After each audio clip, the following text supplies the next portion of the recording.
ನೋಡಿ ಎಷ್ಟು ಚೆನ್ನಾಗಿದೆ ಅಂಥೇಳಿ. ಫುಲ್ ಜೋರಾಗಿತ್ತು ಕುರ್ಚಿಯ ಕಾದಾಟ, ಅಲ್ಲಿ ಇಲ್ಲಿ ಏನು ಹೇಳಿಕೆಗಳೆಲ್ಲ. ಇನ್ನೇನು ಅಧಿವೇಶನ ಶುರುವಾಗುತ್ತೆ ಅಂತಂದರೆ ಕೈಕಟ್ ಬಾಯಿ ಮುಚ್ಚ ಅನ್ನೋ ರೀತಿಯಲ್ಲಿ ಆಗ್ಬಿಡ್ತು. ಏನೂ ಇಲ್ಲಪ್ಪ, ನಾವೆಲ್ಲ ಬ್ರದರ್ಸ್ ಅಂತ ಹೇಳ್ಬಿಟ್ಟು ಅವ್ರ ಮನೇಲಿ ತಿಂಡಿ ಇವ್ರ ಮನೇಲಿ ತಿಂಡಿ ಮಾಡ್ಕೊಂಡು ನಾಟಿ ಕೋಳಿ ಮುರಿದಿದ್ದು ಎಲ್ಲ ಆಗೋಯ್ತು. ಅಧಿವೇಶನ ಇನ್ನೇನು ಮುಗಿಯುತ್ತೆ ಅಲ್ವಾ? ಯಾಕೆಂದರೆ ಅಧಿವೇಶನದಲ್ಲಿ ವಿರೋಧ ಪಕ್ಷಗಳಿಗೆ ಅಸ್ತ್ರ ಆಗ್ಬಿಡುತ್ತೆ ಹಿಂಗೆ ಇದ್ಬಿಟ್ರೆ. ಹಾಗಾಗಿ ನಾವು ಬ್ರದರ್ಸ್ ಅಂದ್ಕೊಂಡು ಹೋದರು. ಈಗ ಸದನ ಮುಗೀತಾ ಇದೆ ಅಂದ ತಕ್ಷಣ ಇವತ್ತು ಬಿಟ್ಟರು ಒಂದು ಬ್ರಹ್ಮಾಸ್ತ್ರವನ್ನು. ಯಾರು? ಸಿದ್ದರಾಮಯ್ಯನವರು. ನಾನೇ CM, 2.5 ವರ್ಷ ಏನು ತೀರ್ಮಾನ ಆಗಿಲ್ಲ ಅಂತ ಅಂದ್ಬಿಟ್ರು. ಅಲ್ಲಿಗೆ ಮತ್ತೆ ಕಿಡಿ ಹತ್ಕೊಳ್ತು. ಅದಕ್ಕೆ ಇದನ್ನು ಬೂದಿ ಮುಚ್ಚಿದ ಕೆಂಡ ಅಂತ ಕರೆದಿದ್ದು. ಈಗ ಗಾಳಿ ಹೊಡೆದಿದ್ದಾರೆ, ಬೆಂಕಿ ಹೊತ್ಕೊಳ್ಳುತ್ತೆ ನೋಡಿ. ವಿರೋಧಿಗಳ ವಿರುದ್ಧ CM ಬೆಂಕಿ ಮಾತಿನ ಬ್ರಹ್ಮಾಸ್ತ್ರ. 5 ವರ್ಷ CM ಕೂಗಿಗೆ ಫಟಾಫಟ್ ಉದುರಿದ ಉತ್ತರ. ಅಧಿವೇಶನದ ಕಡೇ ದಿನ ಸಿದ್ದರಾಮಯ್ಯ ಕ್ಲಾರಿಟಿ. ವೇಟ್ ಮಾಡಿ ಹೊಡೆಯೋ ಆಟದಲ್ಲಿ ಸಿದ್ದರಾಮಯ್ಯ ಮೈಸೂರು ಜಾಣ. ಲಾಸ್ಟ್ ಡೇ ಲಾಸ್ಟ್ ಪಂಚ್ ಕೊಟ್ಟು ವಿರೋಧಿಗಳನ್ನ ಚಿತ್ತು ಮಾಡಿದ್ದಾರೆ. ವಿಧಾನಸಭೆಯಲ್ಲಿ ಉತ್ತರ ಕರ್ನಾಟಕದ ಚರ್ಚೆಗೆ ಉತ್ತರ ಕೊಡುವ ವೇಳೆ ರಾಜಕೀಯ ಮೇಲಾಟಕ್ಕೂ CM ಸಿದ್ದರಾಮಯ್ಯ ಉತ್ತರ ಕೊಟ್ಟಿದ್ದಾರೆ. ಬಿಜೆಪಿ ಸದಸ್ಯರ ಕಾಲೆಳೆಯುವ ಮಾತುಗಳನ್ನೇ ಮೆಟ್ಟಿಲುಗಳನ್ನಾಗಿಸಿಕೊಂಡು CM ಖಡಕ್ ರಿಪ್ಲೈ ಕೊಟ್ಟಿದ್ದಾರೆ. ಪಕ್ಷದೊಳಗಿನ ವಿರೋಧಿಗಳಿಗೆ ಗುನ್ನ ಕೊಟ್ಟಿದ್ದಾರೆ. 2.5 ವರ್ಷ CM ಗೊಂದಲಕ್ಕೂ ಕೂಡ ಒಂದೇ ಉತ್ತರವನ್ನು ಕೊಟ್ಟಿದ್ದಾರೆ CM. 2.5 ವರ್ಷ CM ತೀರ್ಮಾನ ಆಗಿಲ್ಲ, ಶಾಸಕರು 5 ವರ್ಷಕ್ಕೆ CM ಆಯ್ಕೆ ಮಾಡಿದ್ದಾರೆ ಅಂತ ಹೇಳಿ ಟೈಮ್ ಬಾಂಬ್ ಹಾಕಿದ್ದಾರೆ. ನಾನು 5 ವರ್ಷ ತುಂಬಿಸಿದ್ದೀನಿ, ಮತ್ತೆ 2ನೇ ಸಾರಿ ಮುಖ್ಯಮಂತ್ರಿ ಆಗಿದ್ದೀನಿ. ಈಗ ನಾನೇ ಮುಖ್ಯಮಂತ್ರಿ. ಕೇಳಪ್ಪ, ಹೈಕಮಾಂಡ್ನವರು ನನ್ನ ಪ್ರಕಾರ ನನ್ನ ಪರವಾಗೇ ಇರೋದು. ಹೈಕಮಾಂಡ್ನವರು ಏನು ತೀರ್ಮಾನ ಮಾಡ್ತಾರೆ ಅದ್ರ ಪ್ರಕಾರ ನಡ್ಕೊಳ್ಳೋದು ನಾವು. ಈಗಲೂ ನಾನೇ ಮುಖ್ಯಮಂತ್ರಿ, ಹೈಕಮಾಂಡ್ನವರು ತೀರ್ಮಾನ ಮಾಡಿದ್ರು ನಾನೇ ಮುಖ್ಯಮಂತ್ರಿ. ಕಾಂಗ್ರೆಸ್ನಲ್ಲಿ ಅಧಿಕಾರ ಒಪ್ಪಂದ ಆಗಿದೆಯಾ ಆಗಿಲ್ವಾ, ಕ್ಲಾರಿಟಿ ಏನು, ಗೊಂದಲ ಇದೆ ಅನ್ನುವಂಥ ಮಾತುಗಳು ಕೇಳಿ ಬರ್ತಿದ್ವು. ಮುಖ್ಯಮಂತ್ರಿಗಳು ತಗೊಳ್ಳಿ ಇದೇ ಕ್ಲಾರಿಟಿ ಅನ್ನೋ ಥರ ಇವತ್ತು ಸದನದಲ್ಲಿ ಉತ್ತರ ಕೊಟ್ಟಿದ್ದಾರೆ. 2.5 ವರ್ಷದ ತೀರ್ಮಾನ ಆಗಿಲ್ಲ ಅಂತ ಸ್ಪಷ್ಟವಾಗಿ ಇವತ್ತು ವಿಧಾನಸಭೆಯಲ್ಲಿ ಆನ್ ರೆಕಾರ್ಡ್ ಮುಖ್ಯಮಂತ್ರಿಗಳು ಹೇಳಿದ್ದಾರೆ. ಇದು ಪ್ರಥಮ ಬಾರಿಗೆ ಅಧಿಕಾರ ಒಪ್ಪಂದ ಬಗ್ಗೆ ಮುಖ್ಯಮಂತ್ರಿಗಳು ಹೇಳಿರುವಂಥ ಮಾತು. 5 ವರ್ಷಕ್ಕೆ CLP ಸಭೆಯಲ್ಲಿ ಮುಖ್ಯಮಂತ್ರಿಯಾಗಿ ನನ್ನನ್ನೇ ಆಯ್ಕೆ ಮಾಡಿದ್ದಾರೆ. 2.5 ವರ್ಷದ ತೀರ್ಮಾನ ಆಗಿಲ್ಲ ಅನ್ನುವಂಥ ಹೇಳಿಕೆಯನ್ನು ಕೂಡ ಕೊಟ್ಟಿದ್ದಾರೆ.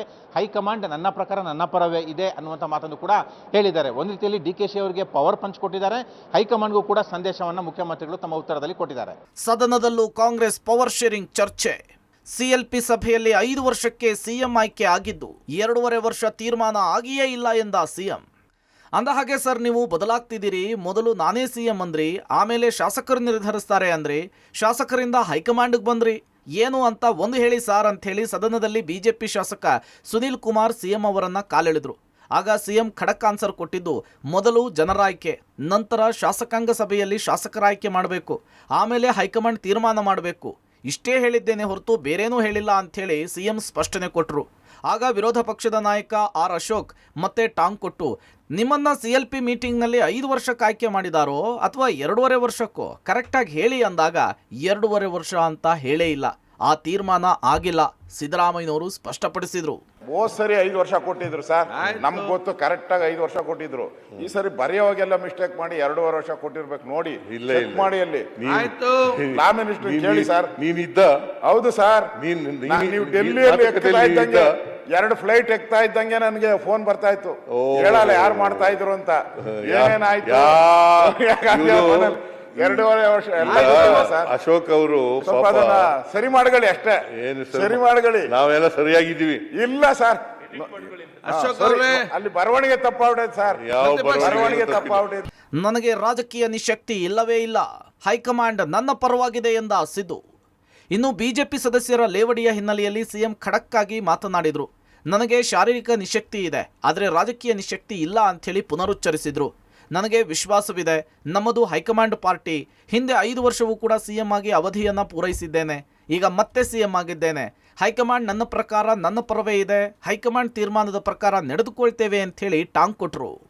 ನನಗೇನೋ ರಾಜಕೀಯ ನಿಶಕ್ತಿ ಅನ್ಕೊಂಡಿದ್ದೆ, ಇವತ್ತು ಶಕ್ತಿ ಬಂದಂಗೆ ಕಾಣ್ತಾ ಇದೆ. ರಾಜಕೀಯ ನಿಶಕ್ತಿ ಇದೆಯಲ್ಲ, ಅದು ಬರಲಿಕ್ಕೆ ಸಾಧ್ಯನೇ ಇಲ್ಲ. ರಾಜಕೀಯ ನಿಶಕ್ತಿ ಇಲ್ಲವೇ ಇಲ್ಲ, ಶಾರೀರಿಕವಾದಂಥ ನಿಶಕ್ತಿಗಳು ಇರ್ತವೆ. ಇತ್ತೀಚೆಗೆ ನೀವು ರಾಜಕೀಯವಾಗಿ ನಿಶಕ್ತಿಯಾಗಿದ್ದೀರಿ ಅಂತ ಸಾರ್ವಜನಿಕ ಚರ್ಚೆ ಇರೋದು, ನಿಮ್ಮ ಆರೋಗ್ಯದ ನಿಶಕ್ತಿ ಬಗ್ಗೆ ಚರ್ಚೆ ಇಲ್ಲ. ರಾಜಕೀಯ ನಿಶಕ್ತಿ ಯಾವಾಗಲೂ ಇಲ್ಲ. ರಾಜಕೀಯನ ಅಷ್ಟೊಂದು ತಲೆ ಕೆಡಿಸ್ಕೊಂಡು ಮಾಡಬೇಕಾದಂಥ ಅಗತ್ಯ ಇಲ್ಲ. ರಾಜಕೀಯವಾಗಿ ನಿಶಕ್ತಿ ಅನ್ನೋ ಪದ ನನ್ನ ಹತ್ರ ಇಲ್ಲವೇ ಇಲ್ಲ. ರಾಜಕೀಯವಾಗಿ ನಿಶಕ್ತಿ ಯಾವಾಗಲೂ ಕೂಡ ಇಲ್ಲ, ಮುಂದಿನೂ ಕೂಡ ಇರೋದಿಲ್ಲ, ಹಿಂದೇನೂ ಕೂಡ ಇಲ್ಲ, ಈಗಲೂ ಕೂಡ ಇಲ್ಲ. ನಮಗೆ ನಾವೇ ಪ್ರೊಡ್ಯೂಸರ್, ಡೈರೆಕ್ಟರ್, ಆಕ್ಟರ್, ಒಂದೇ ಏಟಿಗೆ 2 ಹಕ್ಕಿ ಹೊಡೆದ ಸಿದ್ದರಾಮಯ್ಯ. ಇದೆಲ್ಲದರ ನಡುವೆ ಸದನದಲ್ಲಿ ಒಂದೇ ಒಂದು ಸಲ ನಾನೇ 5 ವರ್ಷ ಸಿಎಂ ಅಂಥೇಳಿ ತೋಳು ತಟ್ಟಿ ಹೇಳಿ ನೋಡೋಣ ಅಂಥೇಳಿ ಶಾಸಕ ಮುನಿರತ್ನ ಕಿಚ್ಚಾಯಿಸಿದ್ರು. ಆಗ ಸಿಎಂ ಖಡಕ್ ಉತ್ತರ ಕೊಟ್ಟು, ಅಶೋಕ್ ನೀನು ಇರ್ತೀಯ 5 ವರ್ಷ, ಹೇಳ್ತೀಯ ನಾನೇ 5 ವರ್ಷ ವಿಪಕ್ಷ ನಾಯಕ ಅಂತ ಕಿಚಾಯಿಸಿದ್ರು. ಆದರೂ ಸಿಎಂ ಕಾಲೆಳೆಯೋದನ್ನು ಅಶೋಕ್ ಬಿಡಲಿಲ್ಲ. ಆ ಪಾಯಿಂಟಿಗೆ ಬಂದಿದ್ದೀರಿ, ಆ ಲೈನನ್ನು ಹೇಳಿಬಿಡಿ ಸಾಕು ಅಂದರು. ಆಗ ನಮಗೆ ಯಾರೂ ಕೂಡ ನಿರ್ದೇಶನ ಕೊಡಲ್ಲ, ನಮಗೆ ನಾವೇ ನಿರ್ದೇಶಕರು, ನಾವೇ ಪ್ರೊಡ್ಯೂಸರ್ಗಳು, ನಾವೇ ಆಕ್ಟರ್ಗಳು ಅಂಥೇಳಿ ಟಕ್ಕರ್ ಕೊಟ್ಟರು. ನಮಗೆ ಯಾರು ಕೂಡ ನಿರ್ದೇಶನ ಕೊಡೋರು ಯಾರೂ ಇಲ್ಲ. ಇವ್ರಿಗೆ ಪಾಪ ನಿರ್ದೇಶನ ಕೊಡೋರು ಇದ್ದಾರೆ. ಅವ್ರ ನಿರ್ದೇಶನದಂತೆ ಕೆಲಸ ಮಾಡ್ಬೇಕು, ಇವ್ರು ಆಕ್ಟ್ ಮಾಡ್ಬೇಕು. ನಮಗೆ ನಾವೇ ನಿರ್ದೇಶಕರು, ನಾವೇ ಪ್ರೊಡ್ಯೂಸರು, ನಾವೇ ಆಕ್ಟರ್. ಅದು RSS ಬರ್ಬೇಕು ನಿರ್ದೇಶನ. ಹೈಕಮಾಂಡ್ ಹೇಳ್ಬೇಕು ಅಂತ ಹೇಳ್ತಿರಲ್ಲ, ಹೈಕಮಾಂಡ್ ಹೇಳ್ಬೇಕು ಅಂತ ಹೇಳ್ತಿರಲ್ಲ, RSS ಬರ್ಬೇಕು ಅದು ಬೆಳಗಾವಿ ಅಧಿವೇಶನ ಸದನದಲ್ಲಿ 5 ವರ್ಷ ನೀವೇ ಇರ್ತೀರಾ ಸರ್ ಅಂತ ಸಿಎಂಗೆ ಪ್ರಶ್ನೆ ಕೇಳಿದ ಅಶೋಕ್ ಅವರಿಗೆ ತಿರುಗಿ ಉತ್ತರಿಸಿದ ಸಿಎಂ ಅವರು ನೀವು 5 ವರ್ಷ ವಿರೋಧ ಪಕ್ಷ ನಾಯಕ ಅಂತ ಹೇಳ್ತಾರೆ. ಇನ್ನೊಂದು ಕಡೆ ಏನಂತಂದರೆ ಇದಕ್ಕೆ ನಾನೇ ಡೈರೆಕ್ಟರ್, ನಾನೇ ಆಕ್ಟರ್, ಪ್ರೊಡ್ಯೂಸರ್ ಅಂತ ಹೇಳಿ ಒಂದೇ ಹಕ್ಕಿನಲ್ಲಿ 2 ಕಲ್ಲು ಹೊಡೆದಿದ್ದಾರೆ ಸಿಎಂ. ಒಟ್ನಲ್ಲಿ ಕಡೆಯ ದಿನದ ತನಕ ಕಾದು ವಿರೋಧಿಗಳನ್ನ ಮಾತಿನ ಬ್ರಹ್ಮಾಸ್ತ್ರದ ಮೂಲಕ ಬಗ್ಗು ಬಡಿಯುವ ಚಾಣಾಕ್ಷ ನಡೆಯನ್ನ ಸಿದ್ದರಾಮಯ್ಯ ತೋರಿದ್ರು ಅನ್ನೋದ್ರಲ್ಲಿ ಡೌಟ್ ಇಲ್ಲ.